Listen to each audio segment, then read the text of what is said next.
Pemerintah harus shopping teknologi-teknologi terbaru dalam hal pembangunan perumahan, dalam hal konstruksi itu apa aja. Salah satunya yang patut dipertimbangkan tentunya teknologi bata interlock itu.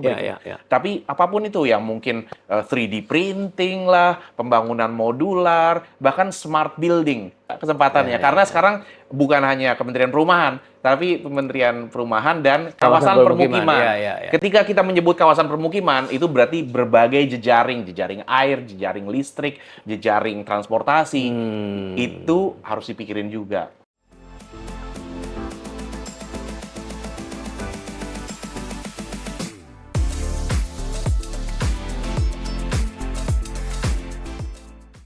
Sobat Panangian, saya mengundang kembali sobat saya yang sudah sering ada di channel ini, seorang tokoh di bidang properti yang sudah malang melintang.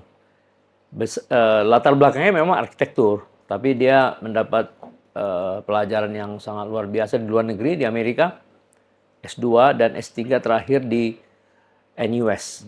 Dalam public policy. Sebelumnya dia adalah seorang arsitektur dan urban planner. Nah, beliau ini eksis di dalam lembaga Golkar Institute dan juga Kadin Institute sebagai property expert, dan sehari-harinya dia sebagai NGO mungkin ya. Nanti kita gali ya. Tapi yang jelas wawasannya tentang pengembangan kota dan housing development perlu kita gali lebih dalam. Siapa lagi kalau bukan Mulia Amri.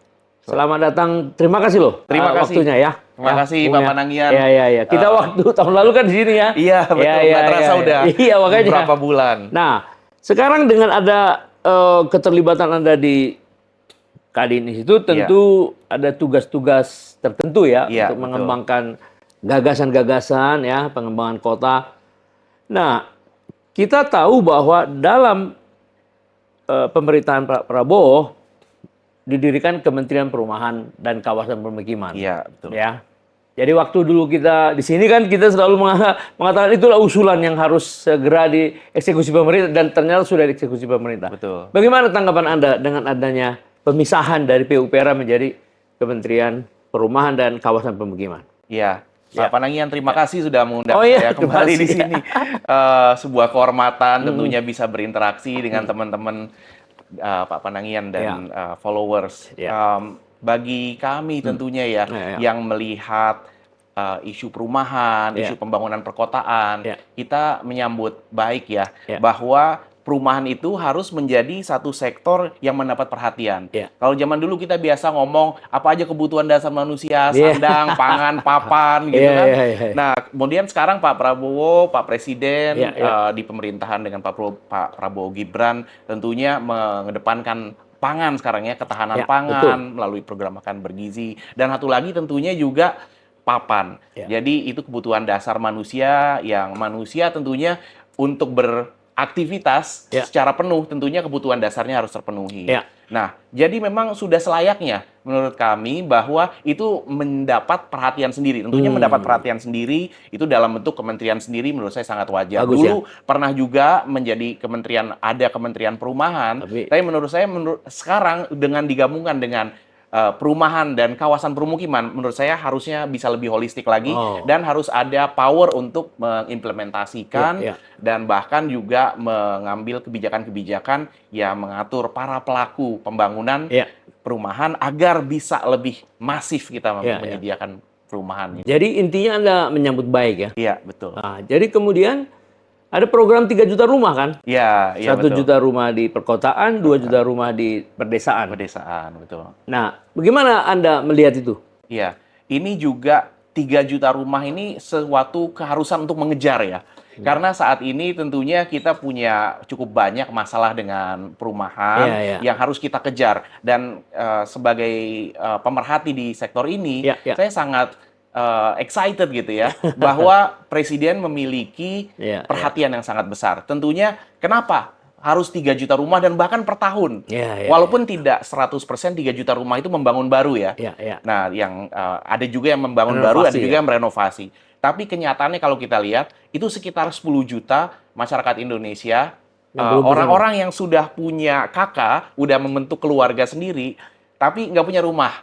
Itu kita sebut backlog ya. Nggak punya rumah sendiri, harusnya mereka punya rumah. Itu ada 10 juta keluarga. Mungkin mereka masih nebeng di tempat orang tua, atau kos, sewa, dan lain-lain. Nah, yang kedua, kita punya sekitar 26 juta, 27 juta rumah tidak layak huni. Nah, ini menurut saya juga menjadi PR yang sangat besar. 10 juta kekurangan rumah, 26 jutaan itu harus diperbaiki. Jadi kalau kita lihat yang harus diperbaiki itu hampir 3 kali lipat dari yang perlu dibangun baru. Itu dua-duanya sama-sama perlu. Bangun baru perlu, memperbaiki perlu. Apalagi kalau kita lihat tidak layak huni, RTLH, rumah tidak layak huni. Itu tidak layak huninya karena apa? Biasanya itu karena urusan air bersih dan sanitasi. Jadi bagaimana kita bisa menjadi bangsa yang unggul? Sanitasi itu ya bakteri segala macam penyakit itu ujung-ujungnya akan bikin masyarakat kita penyakitan dan juga gizinya mau dikasih gizi sebaik apapun kalau sanitasinya buruk itu dia akan sakit-sakitan lagi. Jadi itu juga salah satu kalau kita lihat sebaran masyarakat yang kena stunting ya, itu banyak di kawasan-kawasan yang penuh rumah tidak layak huni. Jadi kembali lagi sanitasi, air bersih. Jadi betul sekali programnya Pak Presiden sekarang, ketahanan air, ketahanan pangan, dan tentunya juga hidup sehat gitu ya, cek kesehatan gratis, dan tentunya sekarang dengan perbaikan rumah tidak layak huni itu adalah sanitasinya. Itu sangat penting kita perbaiki. Nah, berarti kalau dibandingkan dengan kebijakan pembangunan rumah di pemerintahan sebelumnya, Anda katakan tadi cukup excited melihat angkanya. Apa maknanya?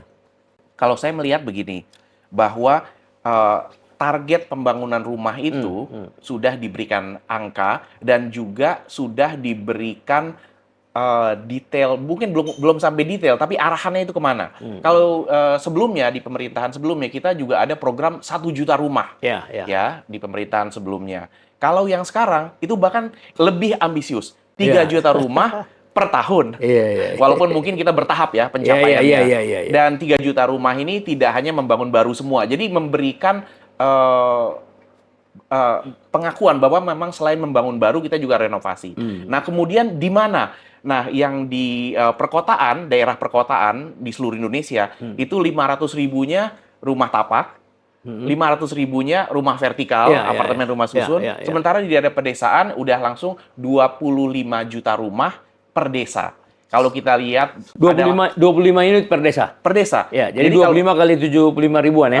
Dihitungannya 80 ribu. Jadi 2 juta ya. 80 ribu desa dikali 25 rumah itu adalah 2 juta. Makanya 2 juta rumah di pedesaan di sana. Walaupun sebetulnya di situ membangun atau merenovasi. Nah, disinilah kita, pemerintah perlu pinter-pinter nih, Kementerian PKP perlu pinter-pinter di pedesaan kondisinya seperti mana. Berapa banyak yang perlu dibangun baru, berapa banyak yang perlu direnovasi. Kalau perkiraan saya ya, di pedesaan sudah cukup banyak masyarakat yang punya rumah sendiri, tapi kualitas rumahnya itulah yang tidak layak huni. Jadi di kawasan pedesaan mungkin dari segi proporsinya, tentunya ini nanti masih harus dihitung oleh pemerintah ya, tapi perkiraan saya itu lebih banyak yang renovasi atau perbaikan rumah tidak layak huni ketimbang membangun baru di daerah pedesaan. Mungkin 60-40, 70-30? Mungkin sekitar segitulah. Mungkin 2/3 kali ya. 2/3 yang dibangun, 2/3 yang direnovasi. Renovasi, sepertiga yang bangun baru. Tapi ini masuk baru itu pemikiran Anda pemikiran kasar lah. Ya, soal nanti hasilnya menurut pemerintah 60-40 ya nggak apa-apa. Iya, betul. Ya kan 50-50 juga nggak apa-apa kan.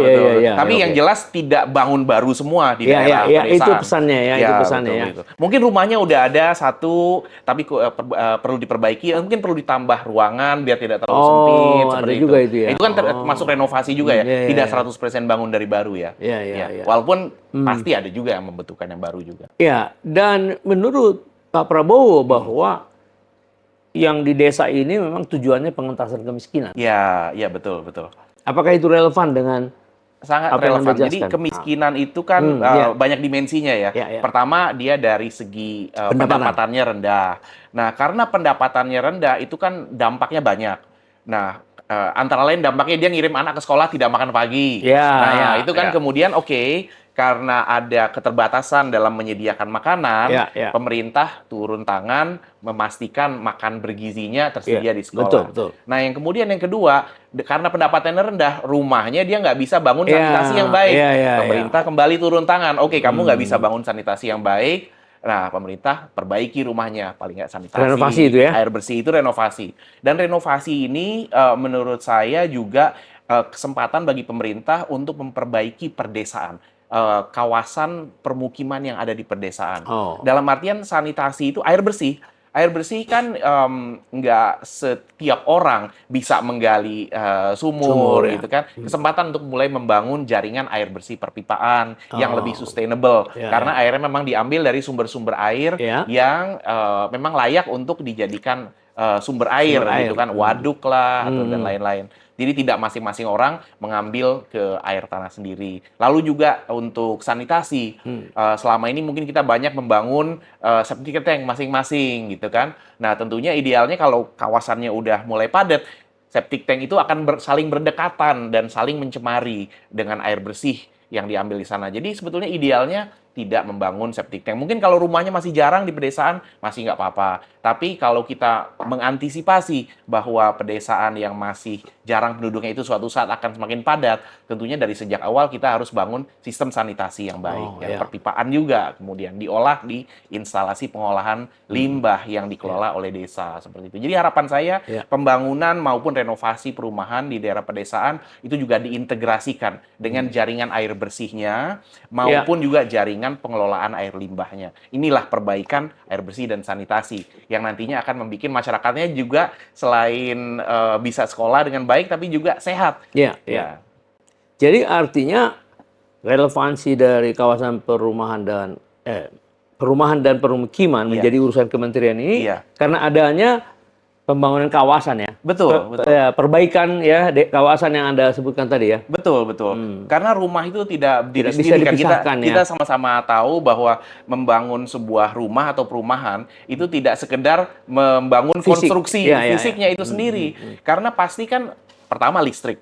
Nah, ini juga sayangnya dari program yang sebelumnya masih ada sayangnya mungkin kasus-kasus di mana rumah itu belum ada listriknya. Kosong. Nah, itu kan jadi rumahnya udah ada. Kalau kita mau sekedar checklist ya, mengisi checklist, rumahnya udah ada belum? Tuh, sekian ribu rumah. Udah ada listriknya belum?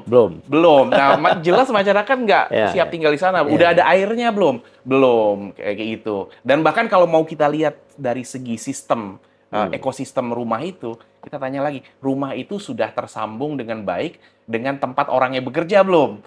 Dalam artian transportasi baik mau itu transportasi umum maupun pribadi, baik itu jalan maupun rel. Nah, tadi Pak Panangin sebelumnya kita sempat ngobrol juga soal beberapa rumah yang kosong dari program 1 juta rumah sebelumnya ya, di Cikarang waktu itu sempat viral kan. Nah, ternyata itu bahkan dari PU sendiri juga udah ada datanya, surveinya dari rumah-rumah yang kosong itu. Jadi isunya selain memang ada beberapa, kalau ini mungkin kasus, tapi mudah-mudahan kasusnya nggak sampai terlalu banyak. Ini kualitas konstruksinya masih kurang, belum ada jaringan listrik, belum ada jaringan air bersih, dan yang paling menurut saya paling menjadi perhatian dan harus jangan sampai ini kemudian di yang sekarang itu terulang lagi, harus menjadi perhatian dari sejak awal adalah kaitannya dengan transportasi publik. Nah, di yang sebelumnya itu masih ada daerah-daerah yang ternyata dari perumahan tersebut ke stasiun atau ke halte seperti itu masih jauh. Bahkan orang naik motor aja masih cukup jauh kayak gitu kan. Sehingga kemudian orang rumah itu ada yang beli, ada yang punya, tapi nggak ditinggalin. Ya mereka mungkin tetap kos di daerah perkotaan. Idle jadinya rumahnya. Sayang sebetulnya. Berarti lokasi ya. Lokasi. Penentuan lokasi dong itu. Betul. Lokasinya nggak boleh terlalu jauh.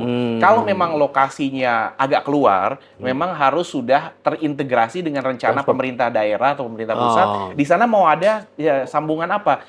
Apakah ada jalan, apakah ada rel? Karena rel kan macam-macam, ada KRL, LRT juga udah menyebar begitu kan. Even busway misalnya kan.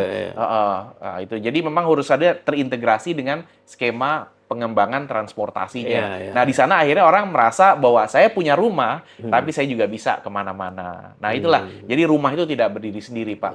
Ya, Jadi artinya ada ya pesan Anda, jangan diulangi lagi ya kegagalan di masa lalu kan, kurang lebih kan gitu. ya, betul, betul. Ya, diantisipasi dari sekarang, Betul, betul. direncanakan dengan baik, kurang Direncanakan. lebih kan gitu ya. Betul, betul sekali. Ya, Dan ini ya. kesempatannya, Pak, kesempatannya. Ya, Karena sekarang bukan hanya Kementerian Perumahan, tapi Kementerian Perumahan dan kawasan permukiman. Ya. Ketika kita menyebut kawasan permukiman, itu berarti berbagai jejaring, jejaring air, jejaring listrik, jejaring transportasi. Itu harus dipikirin juga. Ya. Jadi ya, kemudian mengenai perumahan ya. Sekarang kan pemerintah sedang menyiapkan anggaran Iya. dan menentukan jumlah. Mm-mm. Dari 2 juta yang Anda sebutkan tadi, tahun ini berapa Iya. lagi disiapkan. Nah, lalu ada usulan dari berbagai pihak, terutama BUMN, persemenan, ya, Semen Indonesia Group, memiliki 7 pabrik semen di berbagai daerah, mengusulkan untuk rumah dengan interlock brick Iya. yang baru di beberapa tahun lalu ya dikembangkan. Mm-mm. Saya kemarin melihat di Padang, rumah Oke. contohnya 36, dia dibangun hanya dalam 2 minggu. Rumahnya dibangun dalam 2 minggu. Karena Wah, interlock itu ya, logo ya, kayak logo ya. Kayak logo Lego. pasang-pasang gitu ya. Nah, Wah, bagus sekali. apa tanggapan Anda sebagai Iya. pemerhati bangunan? Kalau Properti. saya Ya. melihat itu adalah sebuah progres yang bagus dari segi teknologi bangunan. Bahwa sekarang momentumnya bagi kita nih, kalau memang mau membangun rumah atau renovasi rumah, teknologinya pun juga sudah maju. Jadi kalau kita selama ini mungkin banyak mendengar yang menjadi headline itu adalah teknologi artificial intelligence lah, teknologi blockchain, teknologi quantum computing, semua terkait dengan AI, data center. Tapi sebetulnya inovasi teknologi itu terjadi di hampir semua ranah, termasuk ya saya juga cukup optimis dan excited terjadi juga di ranah konstruksi. Nah, sebagaimana yang tadi disebutkan ya, inovasi dari PT Semen Indonesia, Bata Interlock, itu adalah penggunaan teknologi modular seperti Lego. Karena kita kecil-kecil udah main Lego, kenapa nggak kita bisa manfaatkan untuk membangun rumah? Dan itu udah ada teknologinya. China juga sudah melakukan itu, modular dalam artian ada unit-unitnya, modul-modul yang kemudian bisa dipasang-pasang seperti ini. Jadi nggak ngebangun dari awal, nggak harus masang semen, bata satu-satu dari awal. Udah jadi tinggal pasang sini, klik, lock, interlock. Menurut saya itu bagus. Dan itu harus kita welcome ya, harus kita sambut.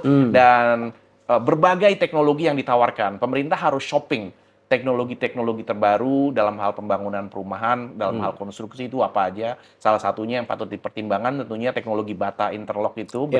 Tapi apapun itu yang mungkin 3D printing lah, pembangunan modular, bahkan smart building.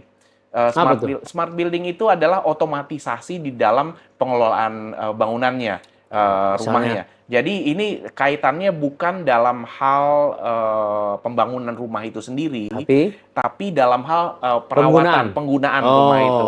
Ya bagaimana ketika, ini kan kita pengen membantu masyarakat kebanyakan nih, untuk mengurangi biaya hidupnya. Dalam artian, teknologi smart building ketika orangnya keluar rumah lampunya mati sendiri seperti itu. Nah itu kan penghematan yang energi dilakukan. Bahkan satu ruangan itu bisa digunakan untuk 2 fungsi dengan tinggal ada satu lemari yang digeser sedikit itu udah bisa berubah fungsinya. Jadi itu kan teknologi-teknologi dalam pemanfaatan ruang. Menurut saya itu semua harus di welcome karena itu memungkinkan kita untuk menyediakan rumah dengan harga yang lebih murah lagi. Jadi pemerintah ini kan kalau kita lihat di dalam dokumen Asta Cita itu sebenarnya kan tidak harus membangun sendiri. Bisa aja pemerintah membangun sendiri, tapi bahasanya adalah pemerintah itu menjamin pembangunan, menjamin renovasi. Pelakunya bisa siapa aja, bisa swasta, bisa bahkan yayasan, CSR dan lain-lain. Nah, jadi teknologi-teknologi ini akan memungkinkan pemerintah untuk semakin cepat merealisasikan janjinya karena biayanya makin sedikit. Biayanya makin sedikit, waktunya makin, bahkan tadi saya juga kaget 2 mingguan 2 mingguan udah bisa bangun satu rumah. Jadi itu akan semakin efisien lah beban biaya yang harus ditanggung pemerintah untuk membangun atau jadi bukti 2 minggu itu begini Mulia ya Amri ya, bahwa waktu itu kan kita diajak ke sana. Terus Pak, sudah ada rumah contoh belum? Belum. Bagaimana kalau dalam 2 minggu Anda datang rumah contoh ada? Wah. Oh ya oke. Kita tulis gitu 2 minggu. Benar kita ke sana 2 minggu dapat ada. Waduh, luar biasa. Iya, tadinya nggak ada rumah contoh sama sekali. Luar biasa. Di Padang. Jadi gue lihat, dan memang seperti Anda bilang itu karena dia brick. Iya. Dia memang sangat precise ya. Precise ya, sangat tepat ya. Tepat dan nyambungnya tepat. Ya, dan katanya sudah mendapat uji laboratorium dari ITB tentang daya tekannya. Jadi Kekuatan tekan. Kuat ya. Kemudian juga tahan api. Oh, bagus sekali tuh. Ya. Kemudian juga Cocok buat di daerah padat juga tuh Pak, yang sering kebakaran tuh di daerah kampung padat di Jakarta. Ya mungkin ya, di kota juga mungkin ya, someday ya. Terus kemudian juga katanya dia tahan gempa katanya. Oh, bagus. Semua diuji di laboratorium. Oh iya. Jadi ini karena terjadi oversupply semen. Jadi inovasi itu terjadi karena oversupply semen. Oh, bagus. Penerimaan perusahaan menurun, produksi terus berjalan, udah dicarilah. Itu yang disebut dengan inovasi kan. Itu inovasi dalam teknologi bangunan. Iya. Yang dilakukan oleh PT Semen Indonesia. Itu bagus. Dan milik BUMN, milik negara kan. Jadi ada kesempatan mereka mengundang Pak Hasim ke sana sebagai Ketua Satgas Perumahan. Oh iya, semoga. Untuk melihat ke sana. Kalau kami dengan Pak Boni sebagai anggota udah ke sana, ya. Udah melihat dan memang ya saya tidak membayangkan tadinya kalau membangun 2 juta rumah di 8.000 puluhan desa, 8.000 desa. Apakah bisa gitu. Dengan adanya ini saya yakin ya.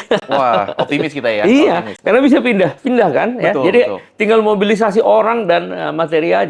Betul. Apalagi saya juga melihat kalau memang biaya konstruksinya bisa ditekan melalui inovasi seperti ini, lalu kemudian biaya lahannya juga bisa ditekan karena pemerintah hadir menyediakan lahannya, ya lahan-lahan idle entah milik BUMN, milik lembaga negara atau apapun itu sebetulnya menyediakan 1 unit rumah itu harganya bisa sangat murah, Pak. Iya. Ya kalau di perkotaan yang bikin mahal kan lahan. Tapi sekarang lahan udah disediakan pemerintah. Lalu kemudian antara lain yang juga bikin repot dulu itu perizinan, IMB segala macam birokrasinya.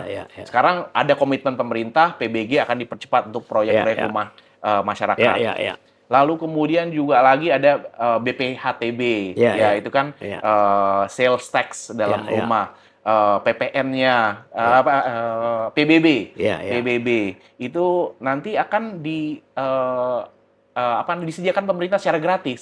Jadi sekarang masyarakat untuk membeli rumah sales tax-nya nggak ada, PPHTB-nya nggak ada, kemudian PBB-nya untuk yang tahap awal, PPN-nya untuk dalam pembelian rumah juga ditanggung pemerintah. Tentunya nanti PBB mungkin masih ada yang dibayar kan. Tapi jadi itu menurut saya biaya yang harus dikeluarkan masyarakat untuk membeli rumah lebih rendah karena biaya untuk memproduksinya juga lebih rendah. Makanya menurut saya bahkan ini bisa menarik untuk swasta juga. Swasta bisa masuk karena memang sudah dibuat ekosistemnya oleh pemerintah sehingga untuk menyediakan 1 rumah itu bisa murah. Nah, kita lihat sekarang daya beli masyarakat di sini ya, ada di bawah nih sekarang. Tapi kalau kita lihat harga rumah itu sekarang di sini nggak kebeli kan? Nah, pemerintah menyediakan lahan, itu harganya udah segini. Yang udah hampir kebeli nih sama masyarakat. Kemudian ada lagi inovasi teknologi, turun segini gitu kan. Kemudian ada lagi dihilangkan tax pajak-pajaknya segini gitu. Jadi sekarang biaya untuk menyediakan rumah sebetulnya mudah-mudahan bagi sebagian orang itu udah affordable. Bahkan di sini kita bisa untuk membuat masif, kita undang swasta. Mereka bahkan bisa ambil profit di sini walaupun tentunya profitnya nggak gede-gede gitu ya. Tapi bahkan menyediakan rumah murah itu bisa profitable. Kalau misalnya biaya-biaya ini bisa diturunkan oleh pemerintah, ada celahnya sedikit, pemerintah swasta bisa ambil keuntungan sedikit, keuntungan yang healthy tapi tidak terlalu banyak. Ini menurut saya akan bisa membuat gerakan ini bisa menjadi masif. Karena terus terang ya Pak Panian, Pak Ian tahu betul, ini 3 juta rumah nggak sedikit loh, harus masif. Apa yang Anda jelaskan secara rinci tadi, itulah yang memancing investor Qatar masuk. Nah, itu betul. Karena dilihat affordability ini hanya bisa dilakukan apabila pemerintah melakukan penekanan kos, ya kan, dengan harga tanah pemerintah. Itu yang akan dilakukan. Nah, Kemarin tanggal 8 Januari sudah ditandatangan sebuah MOU antara Mr. Altani yang mewakili perusahaan swasta tapi adalah anggota kerajaan dari Qatar, komit untuk membangun 1 juta. Anda tahu lahan itu sudah disiapkan oleh Departemen Keuangan di Kalibata seluas sekitar 23 hektar. Besar Pak, besar. Nah, gimana menurut Anda, seperti Anda jelaskan tadi, swasta asing udah masuk? Swasta asing aja masuk kan? Nah, gimana pandangan Anda tentang itu? Menurut saya bagus-bagus aja, sehat-sehat aja. Dalam artian sekarang seperti tadi kita lihat ini, dengan adanya celah ini, bahkan asing pun tertarik untuk investasi. Apalagi harusnya pengusaha-pengusaha Indonesia, developer-developer Indonesia, ayo silakan masuk ke sini nih. Biaya-biayanya udah diturunkan pemerintah. Nah, ini yang menurut saya kuncinya adalah penyediaan lahan oleh pemerintah pusat. Dulu yang di program 1 juta rumah sebelumnya, pemerintah juga mengatakan lahan akan disediakan tapi oleh pemerintah daerah. Sementara aset-aset tanah pemerintah daerah ini kan minim, nggak sebanyak pemerintah pusat. Nah, jadi dengan pemerintah pusat sudah menjadikan ini program prioritas, bahkan lahannya pun ya tadi itu bahkan lahan perumahan DPR itu kan, ya kalau kita lihat sekarang penggunaannya kan memang rendah di sana. Okupansinya juga rendah. Jadi disitulah pemerintah harus jeli betul-betul nanti mencari lahan-lahan mana yang dimiliki negara, baik itu seperti tadi itu lahan DPR maupun BUMN, lembaga-lembaga negara manapun. Bahkan kalau kita lihat dari segi lokasinya, ada lahan milik lembaga negara yang sekarang itu posisinya di kota. Padahal sebetulnya lahan itu tidak bagi lembaga negara itu untuk menjalankan fungsinya. Dia tidak perlu berada di kota. Memang dulu pada saat itu ditentukan lokasinya di sana, itu bukan di kota, Pak. Itu di pinggir kota. Jadi kotanya di sini, lahan untuk kegiatan negara itu di sini gitu ya. Jadi memang di luar kota dulu. Sekarang kotanya udah melebar. Sehingga sekarang ini dia ada di dalam kota karena kotanya udah melebar. Nah, sebetulnya kan kalau kita lihat kalau memang fungsinya tidak perlu berada di kota, ya ini silahkan dipindahkan ke sini karena tidak perlu berada di kota. Nah, lahan ini jadi sekarang jadi tersedia. Kita bisa untuk membangun perumahan untuk orang-orang yang memang kerjanya di kota. Nah, itu kan jadi pemerintah perlu melakukan reassessment lagi terhadap aset-asetnya dia, mana yang memang perlu berada di sana di tempatnya, itu biarin. Kalau misalnya tidak perlu pindahkan keluar, mana yang idle? Banyak yang idle, Pak. Banyak yang idle itu. Nah, sekarang kalau dilihat dari kepentingan kita, tadi kan Anda sudah jelaskan bagaimana memancing orang asing masuk, ya kan? Nah, sekarang lagi didesain, lagi dihitung. Bagaimana komen Anda terhadap housing vertikal untuk masyarakat MBR selama ini sebelum adanya proyek ini? Perumahan vertikal untuk masyarakat MBR menurut saya harus diintegrasikan dengan kegiatan ekonomi, Pak. Karena masyarakat MBR itu banyak yang tidak ngantor. Jadi mereka nggak keluar dari rumah jam 7, ngantor pulang lagi jam 5 atau jam 6. Mereka kan bekerja, entah punya warung, entah punya gerobak siomay, atau punya layanan tambal ban, atau apapun lah gitu kan. Nah, ketika masyarakat ini kemudian dipindahkan atau diajak untuk pindah ke hunian vertikal, tentunya banyak yang merasa pertanyaan pertama, warung saya bagaimana? Gerobak saya gimana? Usaha tambal ban saya gimana? Gitu kan? Nah, disitulah kemudian sebetulnya kalau kita ngomong apartemen atau rumah susun untuk kalangan MBR, kita harus pelajari juga profesi atau usaha dia apa. Kalau memang ternyata usaha dia mengharuskan dia berada dekat rumah, nah berarti rumah susun itu harus diintegrasikan dengan pasar. Dengan pasar atau kegiatan komersial ya. Dan ini sudah cukup banyak, bahkan waktu kemarin itu kita pilkada untuk gubernur Jakarta itu narasi itu berkembang dan diadopsi oleh para calon-calonnya waktu itu. ya baik itu Pak Mas Pramono Anung maupun Kang Ridwan Kamil, kemudian mengangkat isu itu. Dan itu menurut saya bagus sekali model itu. Ini sudah cukup umum kita temui di Singapura, di Hong Kong, dan lain-lain yang memang sebuah kawasan padat, di atasnya itu rumah susun, di bawahnya pasar. Jadi masyarakat ya kalau misalnya memang dia jualan pecel lele atau apapun, ya di bawahnya itu jadi pasar. Dan jangan lupa juga bahwa di kawasan komersial kota-kota besar itu sangat kurang tempat makan, Pak. Jadi sekarang ini cukup umum kita temui orang-orang kerja di kantor, perkantoran, nggak usah jauh-jauh, Sudirman Tamrin aja. Pada saat makan siang, itu pekerjanya turun nyari makan di warung. Nah, warungnya itu terus terang agak berantakan di mana-mana gitu ya. Dan kualitasnya juga beraneka ragam, cukup banyak juga yang kurang higienis juga. Kenapa enggak makannya di pasar di sana? Kita buat seperti hawker center kalau di Singapura. Kalau di kota Solo juga ada tuh pasar, saya lupa namanya, pasar di atas lantai 2-nya itu udah jadi tempat jajanan juga, bagus, bersih kayak gitu. Nah, itu kenapa enggak? Jadi ya di bawahnya pasar, di lantai 2-nya pusat jajanan yang bersih, di atasnya kemudian rumah susun.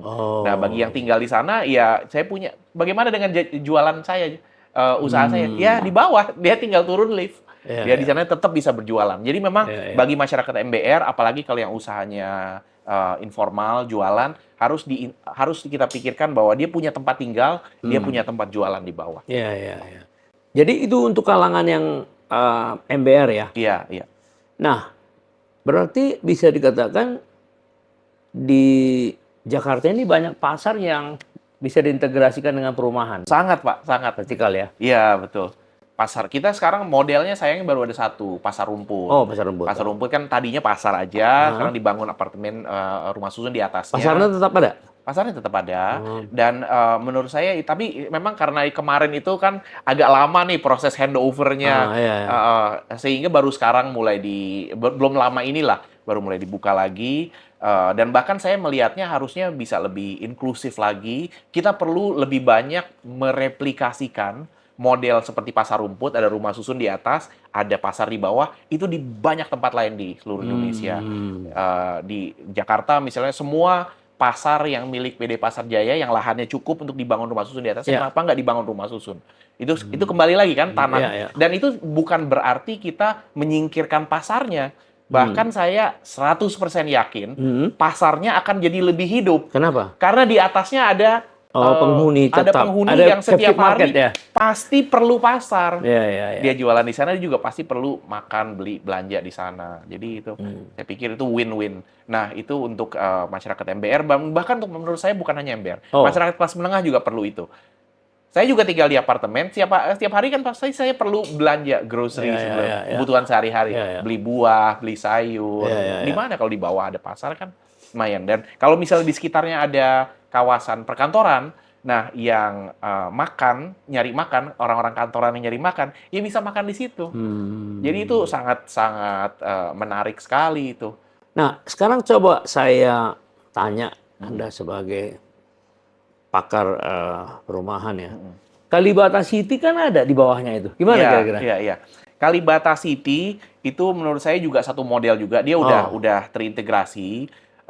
Jadi memang ada kawasan komersialnya, ada tempat tinggalnya. Menurut saya itu ada sebuah model yang bagus ya. Tinggal soal pengelolaan, mungkin dari segi ukuran. Kalau saya melihat ukuran dari unit apartemen atau unit rumah susun, seringkali itu sangat terlalu seragam. Jadi semuanya tipe 30 semua. Akhirnya yang banyak tinggal di sana mungkin banyak single atau keluarga muda kayak gitu kan. Menurut saya perlu agak lebih divariasikan. Jadi ada yang tipe studio, ada yang tipe agak besar, agar ada keluarga di sana juga, seperti itu. Keluarga juga lebih tinggal di sana. Jadi lebih variatif, dan tentunya dimanapun itu rumah susun, apartemen, pengelolaannya Pak. Jangan sampai terjadi hal-hal yang kegiatan-kegiatan yang tidak diharapkan oleh penghuni yang lain. Iya.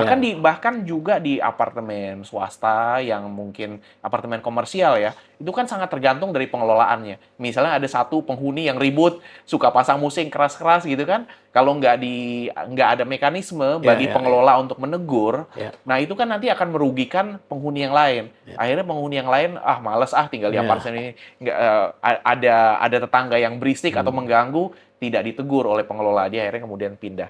Nah, rumah susun juga harus kayak gitu. Kita perlu belajar bagaimana pengelolaan rumah susun yang baik, pengelolaan Hmm. apartemen yang baik, lift-nya jangan sampai mati, kayak gitu Iya, kan. iya, iya. Nah, cukup banyak di rumah susun kan akhirnya pengelolaannya ini yang kemudian bisa sangat diperbaiki, harus ditingkatkan. Hmm. Rumah susun, Perumnas, dan lain-lain, itu kalau pengelolaannya baik, itu orang juga akan memandang keberadaan rumah susun itu sebagai hal Iya, yang positif. iya, Dia akan iya, iya. mau tinggal di sana. Ya, jadi artinya apa yang saya bisa tangkap dari sini, seakan-akan kalau Qatar nanti jadi, ya kan, membangun di situ, ya jangan mengulangi lagi kesalahan di tempat-tempat yang Iya, sudah ada. iya, Kira-kira kan itu ya. betul, betul. Nah, jadi harus dibuat desain yang mengakomodasi hubungan antara pemilik dengan kebutuhan dari komersial di Iya, bawahnya iya, ya. betul. Terus jangan hanya ya tipe 24 untuk single, Iya, iya. tapi juga ada yang variatif ya. Variatif, variatif. Oh, Jadi di sana menjadi sebuah komunitas. Namanya ya. kalau kita di sebuah kawasan permukiman biasa lah ya, itu kan variatif. Ada yang anak Single. muda, ada Ya. yang orang tua di sana, gitu kan. Jadinya ada perasaan, bahkan mungkin anak muda bisa kenalan sama orang tua yang Ya, ya, sampingnya, ya. bisa menjadi nenek angkat dan Ya, ya, lain-lain ya, kayak ya, gitu kan ya, ya, ya, menarik ya. sekali. Jadi artinya Anda melihat keperluan sosial ya, Mm-mm. bukan hanya hidup di apartemen sendiri, tapi Iya. kehidupan sosial. Nah, menurut saya itu betul sekali, Pak. Seringkali persepsi orang kalau udah tinggal di apartemen atau vertikal, itu udah nggak ada hubungan sosialnya lagi. Hmm. Menurut saya nggak harus seperti itu. Iya, iya, iya. Bisa, itu kembali lagi tergantung bagaimana kita mendesain. Kalau Desain kita ya. ngomong Iya, iya, iya, arsitekturnya, iya, iya. apakah disediakan ruang-ruang untuk interaksi Iya, seperti iya, itu? iya, iya, iya. Apakah ada di encourage dan pengelolaannya juga mungkin bisa lebih proaktif, mengadakan kegiatan-kegiatan seperti itu ya. Iya, iya. Misalnya ada senam Iya, lansia, iya, iya. tapi juga kemudian anak muda, semacam perlombaan di mana anak muda bekerja sama, berlomba satu tim dengan lansia, Iya, misalnya iya. kayak gitu. Kayak gitu kan banyak kegiatan-kegiatan kreatif yang bisa dilakukan oleh pengelola Iya, iya, gedung. iya, Jadi iya. pengelola atau paling enggak bukan pengelola gedung, paling enggak asosiasinya ya, Iya. perhimpunan Penghuni. penghuni rumah susun itu. Jadi itu menurut saya juga bagian dari eh, hal yang perlu di-encourage oleh kementerian ini. Bagaimana tinggal di sebuah kawasan permukiman dengan baik dan mengelola kawasan permukiman itu dengan baik. Baik itu kawasan permukiman tapak Iya. maupun kawasan permukiman vertikal. Iya. Karena kalau itu dikelola dengan baik, orang akan mau tinggal di sana. Iya. Kembali ke apa namanya, pembangunan rusun atau vertikal ya. Anda pernah mengatakan kalau nggak salah pihak yang paling berpengalaman dan ya mengagumkan untuk mengelola rumah susun adalah di Jepang. Kalau nggak salah begitu ya. Ya, Jepang. Kenapa bisa gitu? Jepang, Singapura, ada Singapura, ya. beberapa negara yang memang sudah mengelola rumah susun dengan baik. Khususnya negara yang sangat sadar bahwa ruang mereka itu terbatas dan tinggal di rumah susun adalah sebuah tuntutan dan keniscayaan buat mereka. Nah, Jepang juga udah banyak pengalaman. Menurut saya kita bisa banyak belajar dari kedua negara tersebut ya, Jepang dan Singapura. Ya. Nah, Jepang kenapa? Karena Jepang itu dia awalnya kota-kota di Jepang ya, seperti Tokyo dan lain-lain, itu awalnya itu kampung, Pak. Agak mirip kayak di Jakarta. Kampung yang kemudian makin lama makin padat. Dan itu terjadi secara bertahap. Nah, ini di Indonesia sebetulnya seperti itu. Dan kita bisa banyak belajar dari Jepang bagaimana kampung itu bertransformasi menjadi kawasan yang vertikal. Tapi juga kalau kita lihat di Jepang, dia tidak 100% kawasan vertikal semua. Oh, Jadi ada apartemen tingginya, ada rumah susun tingginya, dan ada yang tinggian yang menengah. Ada juga ya. kampung-kampung yang Oh, cuma 1 lantai sampai 3 lantai di Jepang juga cukup banyak. Dan oh, jalannya berkelok-kelok kayak kampung di kita ya, gitu ya. ya, ya. Tapi semuanya bersih, Ya, ya. terintegrasi, jalan dari satu tempat ke tempat lain itu Ya, ya, ya, gampang. Nah ya, itu ya, ya. kita bisa banyak belajar dari Jepang dalam hal transisi dari kampung tradisional menjadi kampung modern. Kalau saya melihat kayak Tokyo itu kampung modern. Jadi ada kampung-kampung yang low rise itu masih ada, apartemen masih ada. Nah, kalau Singapura banyak menurut saya kita bisa belajar dari segi pengelolaan Oh, rumah susunnya itu sendiri mm-mm. karena memang mereka 85% penduduk Tinggal Singapura di. itu tinggal dan bahkan memiliki rumah susun. Ini Singapura itu salah negara di dunia yang tingkat home ownership rate-nya paling tinggi. 85% itu memiliki rumah sendiri. Tapi memang rumah susun. Nah, karena 85% itu tinggal di rumah susun, jadi memang betul-betul dikelola. Mereka punya satu otoritas yang namanya HDB, SDB. Housing Development Board. Itu mulai dari mengelola lift, mengelola kebersihan di koridornya itu saya dulu 10 tahun tinggal di Oh, Singapura, tinggalnya oh, di HDB itu. Dan itu oh, memang betul-betul bersih itu. Walaupun oh. memang ya namanya masyarakatnya kan beragam, banyak juga yang imigran, kadang-kadang ada juga yang masih buang sampah sembarangan, Ya, kayak gitu. ya, Itu mereka sangat giat memasang poster jangan buang sampah sembarangan. Saya ya. juga mikir, Singapura yang sudah sedemikian advance, maju, masih perlu pasang poster jangan buang sampah sembarangan. Iya, Apalagi kita, masih perlu diingatkan, apalagi kita gitu iya, ya. iya. Dan itu dicek, kadang-kadang ada orang yang naruh-naruh berbagai macam barang-barang rongsokan di selasar rumah susunnya. Itu ada yang ngecek, diketok-ketok, jangan naruh barang. Ya, memang kalau cuma naruh Bagus barang ya. sedikit-sedikit nggak apa-apa, tapi kalau udah mengganggu sirkulasi itu kan bahaya jadinya. Nah, sekarang pertanyaan saya yang mendasar. Karena Indonesia masih mau belajar, ya kan, tahapnya, apakah di Singapura itu yang melakukan itu otoritas dari pemerintah atau swasta? Dia HDB Housing Development Board itu pemerintah. Dia Wah, pemerintah. luar biasa ya. Nah, dia juga yang mendevelop dan yang mengelola Nah, rumah kalau susun di di Singapura. Indonesia dimungkinkan nggak itu Mungkin diterapkan? dimungkinkan. Dimungkinkan. Sebetulnya kalau kita lihat kan kita punya Perumnas yang juga mengelola rumah susun. Dan dari segi swasta kita juga karena udah mulai lebih banyak rumah susun dan apartemen sekarang sebetulnya banyak sekali pengalaman-pengalaman tentang pengelolaan rumah susun yang bisa Oh, ya, kita ya, pelajari. ya, ya, Mulai dari dan kelasnya juga beraneka ragam, ya, mulai ya. dari kelas menengah, kelas bawah atau MBR, kelas menengah bawah, kelas menengah atas, sampai kelas atas, itu banyak sekali menurut saya Pengalaman, pelajaran-pelajaran dan belajar, pengalaman belajar. mengelola rumah susun. Karena bahkan di semua level itu ada yang bagus dan bahkan ada yang kurang juga. Dan itu beda-beda. Oh, Nah, kayak saya sebutkan tadi, kalau buat MBR harusnya terintegrasi dengan pasar, pasar komersial, yang komersial, komersial. ya, ya, Nah, ya. seperti itu. Nah, untuk kelas menengah mungkin banyak yang orangnya pekerja. Jadi berangkat pagi, keluar kembali malam. Itu lebih banyak ke soal pengelolaan yang basic-basic dalam artian soal keteraturan, soal jangan sampai ada kegiatan-kegiatan yang tidak disukai Ya, ya. yang lain. Itu betul-betul Jadi pengawasan, manajemen ya. manajemen. Tapi kalau dalam hal desain pun seperti Anda bilang tadi, sekarang anggaplah kita melihat eh, apa yang akan dilakukan oleh Qatar, Iya, developer Qatar di iya, kompleks DPR. iya, iya, Berarti kendati 80% mungkin orang itu adalah pekerja iya, yang pulang pergi pagi pulang sore ya, iya. masih perlu kan dilakukan desain untuk mengakomodasi komersial di bawahnya? Em, Bukan pasar tapi ya. Iya, menurut saya komersial itu perlu, walaupun mungkin Oh, skalanya bisa berbeda-beda, tergantung karakter dari penghuninya. hmm. Kalau memang karakter dari penghuninya dia berangkat pagi, kembali sore, mungkin dia perlu barang-barang basic yang dia perlukan mungkin antara sore Oh, sampai pagi, misalnya hmm. mungkin kayak convenience Iya, store, iya, iya. eh, hal-hal yang mungkin bukan pasar yang full gitu ya, tapi mungkin ada juga lah toko buah kayak Iya, gitu-gitu iya, kan, iya. karena kita sekarang kan pengen meng-encourage agar makanannya lebih sehat. Ya, Jadi orang nggak beli gorengan, kurangilah beli gorengan, ya.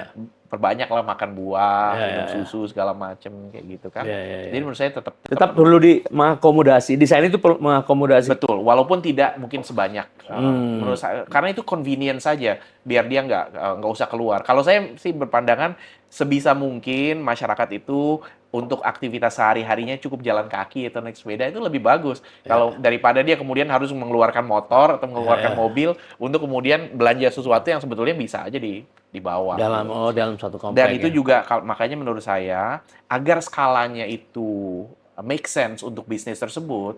Nah, rumah susun jangan terlalu dipagerin secara ketat. Sekarang kalau kita lihat beberapa rumah susun itu kayak terlalu dipager. Lalu kemudian orang harus masuk lewat security, ditanya ada keperluan apa. Kalau memang di bawahnya itu ada kegiatan komersial, ya dibuka aja. Memang ini dia pasar.